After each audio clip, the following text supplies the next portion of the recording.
Yang kedua, Allah mudahkan rezekinya. Yang ketiga, Allah berkahi penghasilannya. Ini yang paling penting. Tidak ada guna duit banyak kalau tidak bisa dinikmati. Rezeki itu menurut definisinya, menurut Profesor Dr. Quraish Shihab, rezeki itu adalah pemberian Allah yang bisa kau nikmati. Itu rezeki. Biar uangmu banyak, miliar-miliar uangmu, tapi dilarang kau makan nasi, dilarang kau makan garam, dilarang makan gula, dilarang makan minyak. Apa yang bisa nak kasih ke dokter? Nah bilang ubi rebus yang warna ungu. Banyak warna tapi ubi ungu bisa nak makan, Pak. Itu bukan rezekimu, itu yang banyak itu. Rezekimu yang kau bisa makan, bisa kau nikmati. Nah, orang yang rajin berjamaah subuh di masjid, Allah berkahi penghasilannya. Allah berkahi segala penghasilannya. Mak baraka irona polei. Apa yang disebut berkah?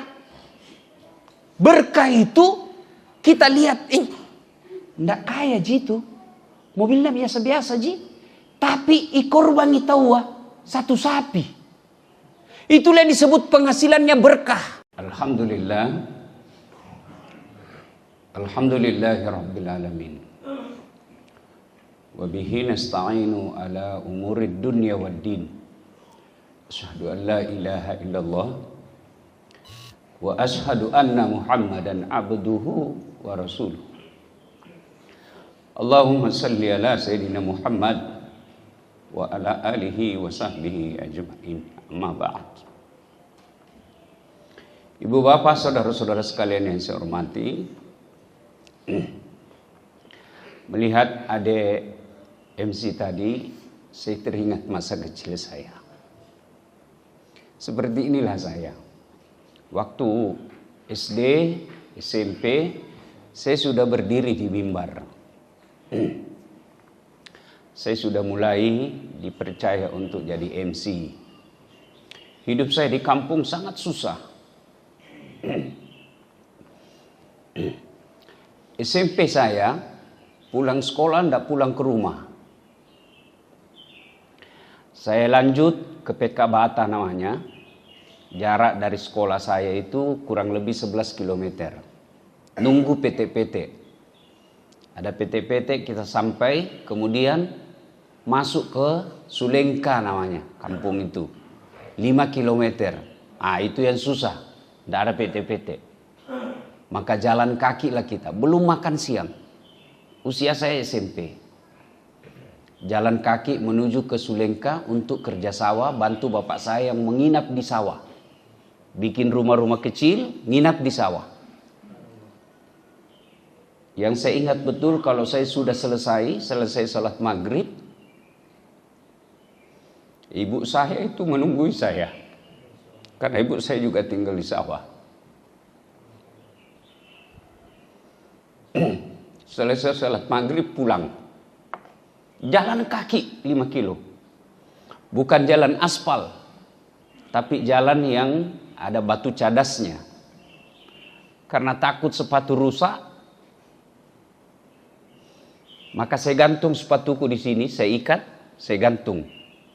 Pakai sepatu kulit asli, kulit kaki.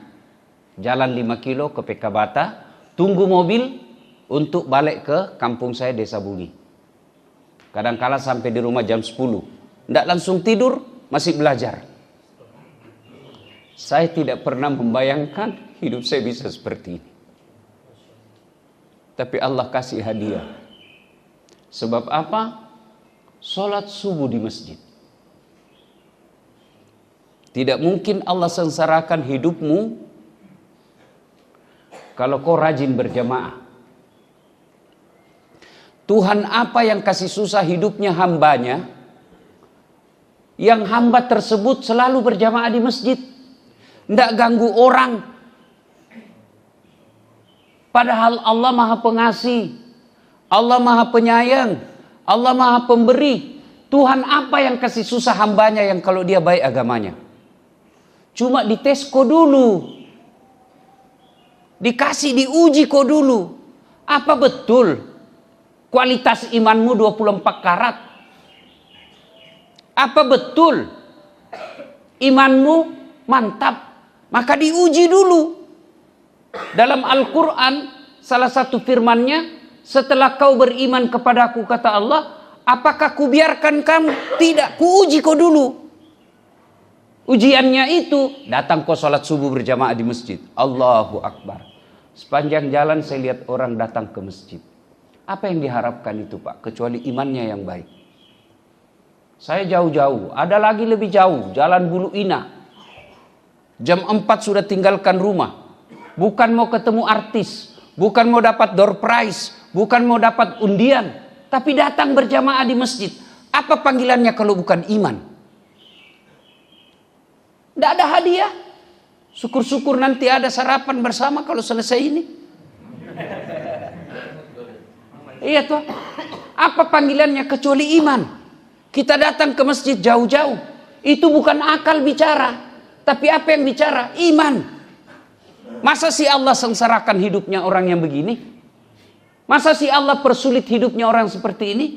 Maka Allah akan kasih kau hadiah, tapi tidak cash. Allah uji kamu dulu. Benar enggak imannya ini? Jangan sampai satu kali di satu minggu. Jangan sampai hanya karena ada Ustadz Dasad. Tapi karena Allah ingin uji imanmu, setelah lulus, maqamam mahmuda, wakai derajatmu. Oh bagus Bitawa ini, lulus nih. Coba lihat kalau anak-anak kita mau ujian. Berat kan waktu kita kuliah sekolah. Berat. Ditinggalkan kampung ke Sudan.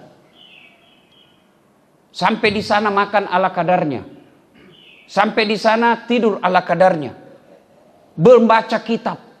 Lalu dikasih ujian, lulus. Ada tong itu PhD hadiahmu. Diangkat derajatmu. Diuji dulu. Setelah itu baru Allah angkat derajatnya. Allahu Akbar. Bapak-bapak bersyukur kalau punya anak seperti MC tadi. Namo matan risikolana anakmu. Makesi ngotona. Makesi bolana. Mega gajina. Dega ga nemuruntuk lomak berejama ko masigi pacce. Tidak ada gunanya. Mobilnya mewah, rumahnya besar, gajinya besar. Tapi tidak pernah kau dapat berjamaah di masjid. Alamat kau akan sial ketika kau dikubur. Siapa doakan Ki Pak kalau mati Ki? Siapa? Teman tak? Lihat di grup WhatsApp. Teman tak meninggal. Menulis doa saja tidak. Nah copy paste ji Al-Fatihah. Itu gambaran nanti kita kalau mati Ki. Begitu makin juga kita kalau mati makin nanti. Paling hebat mi kalau nak kirimkan Ki bunga duka cita. Lah ya apa jo bunga duka cita? Siapa doakan Ki? Anak. Syukur Ki. Setiap selesai sholat anak tak. Dari lisannya keluar. Allahumma gfirli. Wali walidayya. Warhamhuma. Kama rabbayani saghira. Syukur sekali mak itu. Tapi kapan tidak pernah kita lihat anak tak datang di masjid. Alamat sial maki itu biaya ya anak tak. Dikasih sekolah-sekolah mahal. Kasih ke luar negeri. Dijualkan tanah. Pulangi tidak pernah datang di masjid. Cilaka orang tua yang begitu. Biar mi anak tak tidak gagah. Tidak muka seperti artis. Tidak populer seperti artis. Tapi 5 waktu ada di masjid. Kaya maki itu Pak. Tidak sia-sia maki kita. Sekolahkan, jualkan sawah. Berkeringat tiap hari untuk cari nafkah. Sekolahkan anak. Insya Allah akhlaknya baik. Ibadahnya bagus. Kaya maki itu. Mana mau tena bupati. Mana mau tena macale. Mau dekat miring caleg lagi nih. Kentara itu caleg. Kalau ada di warung kopi tidak dikenal senyum-senyum juga. Caleg itu ya. Tapi saya pesan Pak. Jangan termakan hasutan yang menyesatkan. Ustadz, ulama. Tidak usah berpolitik. Salah itu Pak. Jangan mau urus politik. Urus mi kantormu baik-baik. Jangan mau ke politik coba. Coba itu pentingnya politik Pak. Bapak tidak mau urus politik. Bapak sebagai kebun, pengusaha, banyak kelapanya, banyak mangganya, pokoknya perkebunannya sukses. Bapak bilang tidak usah urus politik, kerja mau itu kebunmu. Dari jam 7 pergi mi kebun, 4:30 baru pulang, tiap hari itu. Malam dia baca lagi bagaimana supaya perkebunan sukses, tiap hari begitu. Tidak mau urus politik. Akhirnya panen. Impor buah. Buah dari luar negeri. Lebih murah. Tidak laku buah tak. Setengah mati diurus. Buah bapak tidak laku. Itu karena apa? Kebijakan politik. Jangan salah. Jangan bilang jangan urus politik. Umat Islam harus tahu politik dan berpolitik. Kenapa? Dengan politik kita punya kekuasaan. Dengan kekuasaan kita bikin kebijakan. Dengan kebijakan kita bisa atur kita punya negara. Bayarkan Pak, kita ini 80% lebih umat Islam di Indonesia. Tapi ketika ada ulama berbicara tegas, langsung dibilang intoleran. Intoleran, itu namanya amar ma'ruf nahi mungkar. Tapi kita takut bicara itu Pak. Kenapa? Karena kita tidak kuasai politik. Maka 2024 kesempatan kita memilih orang-orang baik. Jangan gara-gara 300.000. Ada tuh di Parepare kuliah. Diusir rumahnya, diangkaki. Kenapa? Belasan tahun di tanahnya orang, tinggal gratis. Tiba-tiba ada orang kasih 300.000. Yang kasih 300.000, nah pilih. Nah lupa ini tanah gratis kok tempati, diusir. Kok. Kalau Bapak mau berpolitik minimal sampaikan kepada sahabat, sampaikan kepada teman, sampaikan kepada keluarga di kampung. Jangan kok gara-gara uang 300.000 orang jahat kau pilih. Ini saatnya 2024 Pak, kita memilih pemimpin. Bayangkan Pak, akan datang nanti insya Allah mobil itu sudah mobil listrik. Dan Bapak tahu sumber pembuatan mobil listrik ada 4. 3 di Indonesia. 3 di Indonesia Pak. Begitu kayanya ini Indonesia. Salah satu di antaranya nikel. Dan semua ada di Indonesia.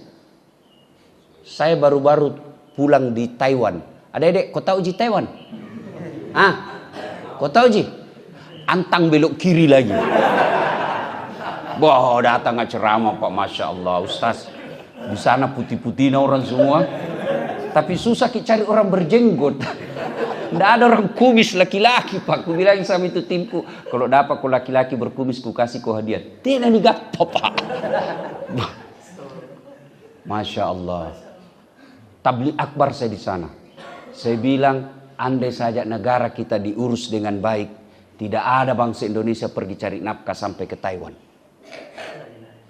Tidak ada perempuan-perempuan muslimah Indonesia yang pergi cari nafkah dan jadi pembantu menjadi penjaga anak di sana. Kalau negara kita diurus dengan baik. Maka saatnya 2024 pilih pemimpin yang baik. Jangan hanya karena dia tetangga. Jangan hanya karena dia teman. Jangan hanya karena dia satu partai dengan kita. Jangan karena kita tim sukses. Pilih. Jangan. Pilihlah yang betul-betul baik. Kesempatan untuk memperbaiki. Alhamdulillah. Kita harus cinta kepada negara ini. Ya. Saya juga bilang sama Pak Jokowi waktu saya diundang ceramah. Saya ini kira-kira ustaz paling sering ceramah depannya Pak Presiden. 9 kali Mak ustaz. Depannya Jokowi 9 kali Mak. Selfie.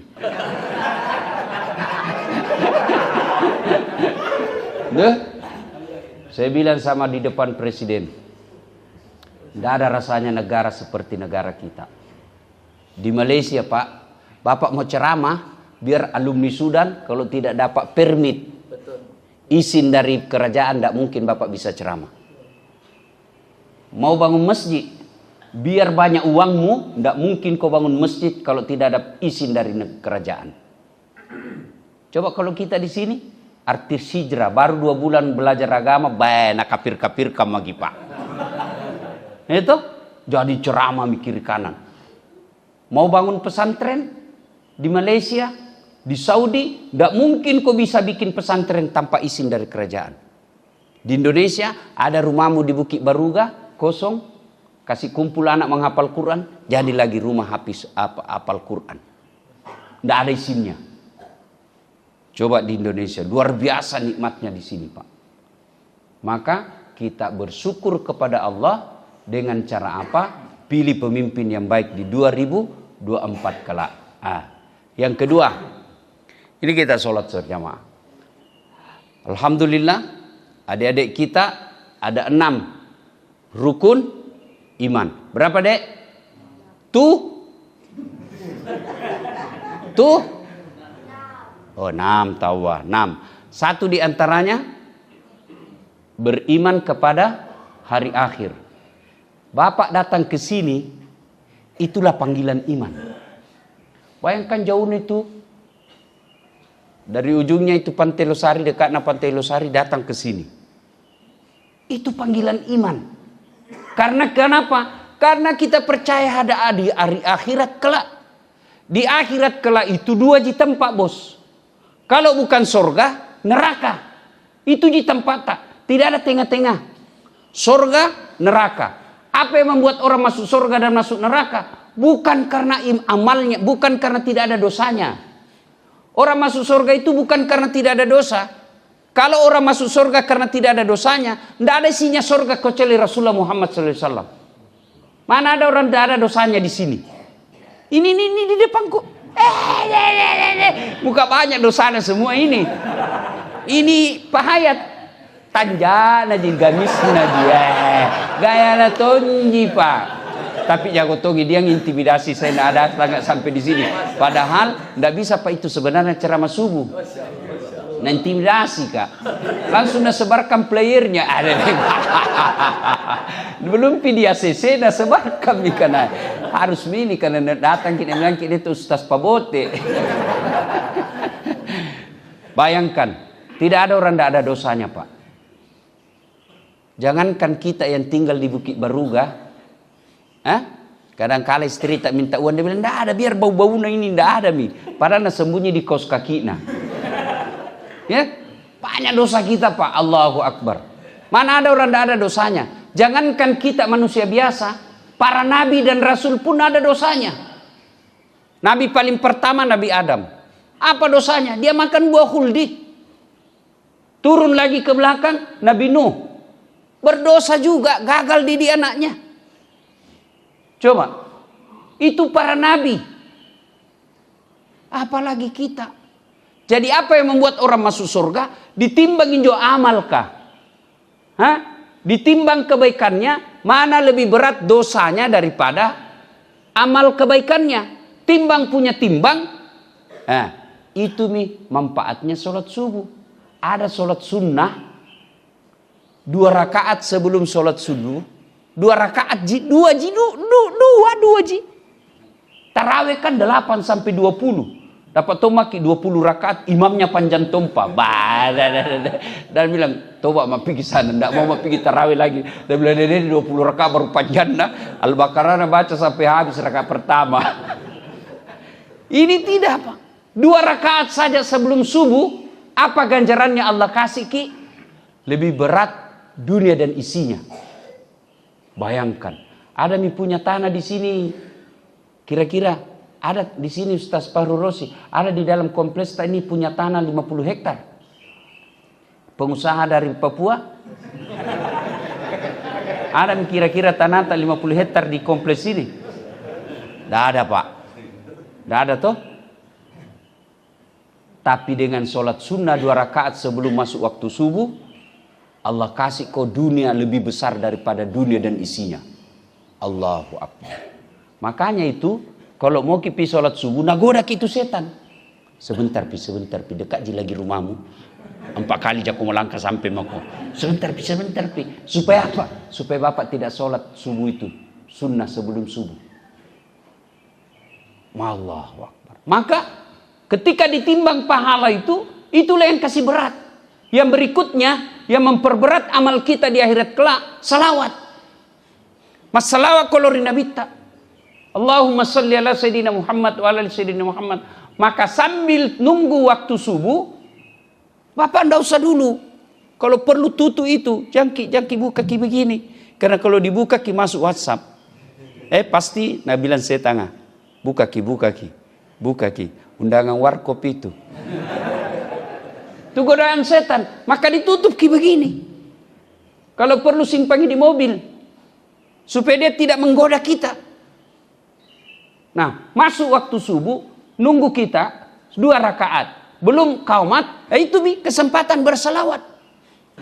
Nah, ibu bapak saudara-saudara sekalian. Kembali kepada sholat subuh ini. Apa keutamaan yang Allah berikan? Tadi itu lebih berat dari dunia dan isinya. Yang kedua, menurut hadis, itu orang yang datang berjamaah sholat subuh, Allah mudahkan rezekinya. Allah mudahkan rezekinya. Mau bukti? Lihat nanti, baru turun tadi dari mobil, Pak Hayat sudah bilang ada undangan sarapan nanti Ustaz. Belum Pak selesai ceramah itu ada undangan. Coba, Allah mudahkan rezekinya orang-orang yang datang sholat berjamaah subuh.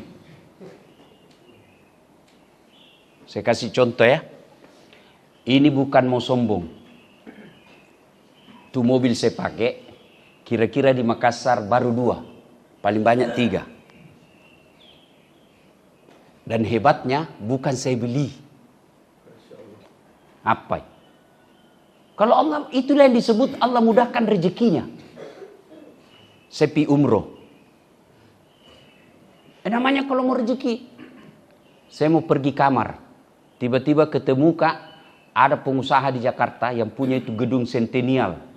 Ali Idung namanya. Nah lihat, ini Ustaz Makassar yang beleng-beleng. Kalau di Makassar kok dilempar kok. Lu bilang Ustaz beleng-beleng. Jadi itu rupanya yang membuat orang kenal saya, orang-orang Chinese. Kalau di bandara nak kejar Kak, yang Ustaz beleng-beleng nih. Ustaz. Kan? Sudah. Dan bilang Ustaz, saya senang betul ceramah Ustaz. Bahkan Mahfud MD beberapa kali itu telepon saya malam-malam, dia bilang, saya senang ceramahmu. Istri saya sekarang tidak perlu saya nasihati. Dia buka YouTube, dia dengar ceramah nasihat. Alhamdulillah. Saya senang ceramahmu Ustaz. Saya mau belikan kau mobil. Bayangkan Pak. Saya bilang, Alhamdulillah, saya memang mau ganti mobil. Mobil apa kau mau? Saya Mercy. Saya mau Mercy, coba-coba Mercy. Dia teleponlah kawannya. Ya, Haji Fahmi namanya. Ya, dealer terbesar mobil Mercy di Jakarta. Haji, ya, saya mau kasih hadiah itu Ustaz Dasat. Kawan saya juga itu. Haji Fahmi itu kawan saya juga. Kawan saya.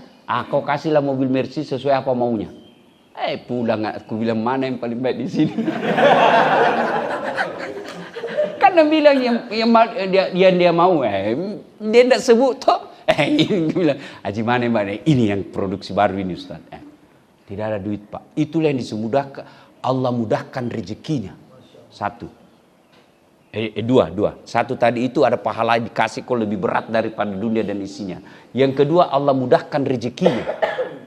Yang ketiga, Allah berkahi penghasilannya.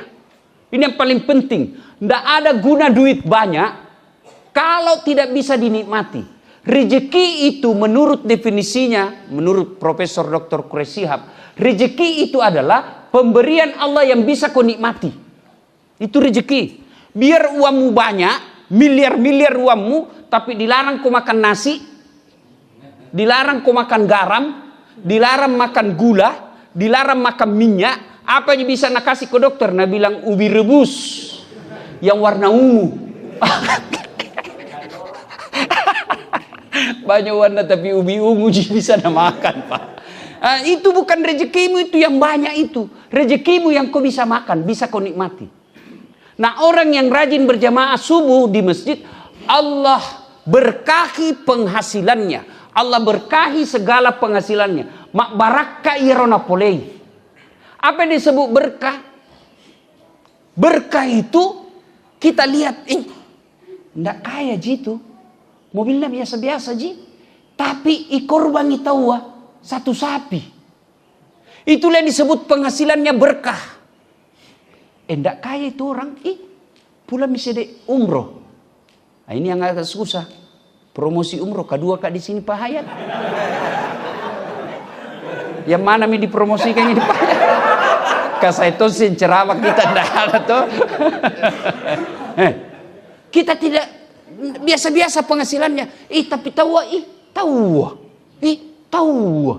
Pula misalnya umroh sama istrinya. Itulah disebut berkah. Ada orang berlipat-lipat hartanya, tapi tidak pernah ke tanah suci. Dia nama barakah dan lekmu bos. Tahu. Disebut misalnya namanya di sumbangan. Itu yang disebut berkah, padahal tidak besar. Kita lihat rumahnya sederhana, tapi setiap ada sumbangan amal pasti ada di situ. Itu yang disebut berkah penghasilannya. Ada orang pak banyak warna tapi la haula wala quwata illa billah. Kikirigalang paku jambatan. Kita tahu itu namanya kikirigalang.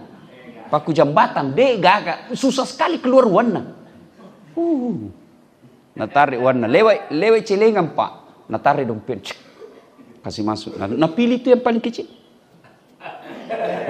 Dalam hatiku, banyak lembar ini mau ambil ini. Ternyata ada cari yang paling kecil.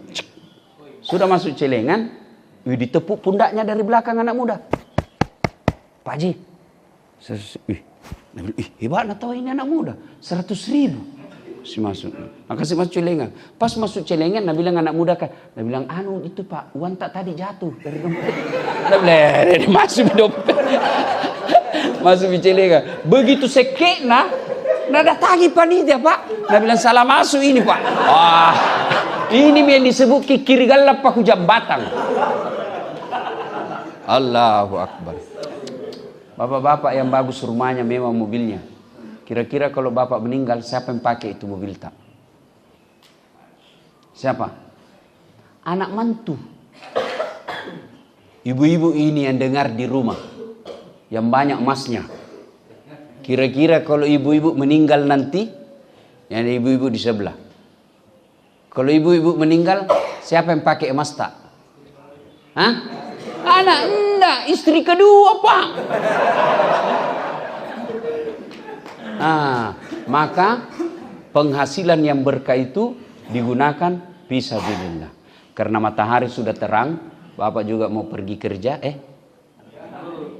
Hari Ahad ini mau kipi menggoes pak. Ya sudah dapat maki ilmu sedikit, sudah itu mudah-mudahan ada undangan makan, sudah itu baru kita pergi sepeda. Dunia akhirat kita dapat. Alhamdulillah. Semoga Allah manfaat, semoga berkah. Lebih dan kurangnya mohon dimaafkan.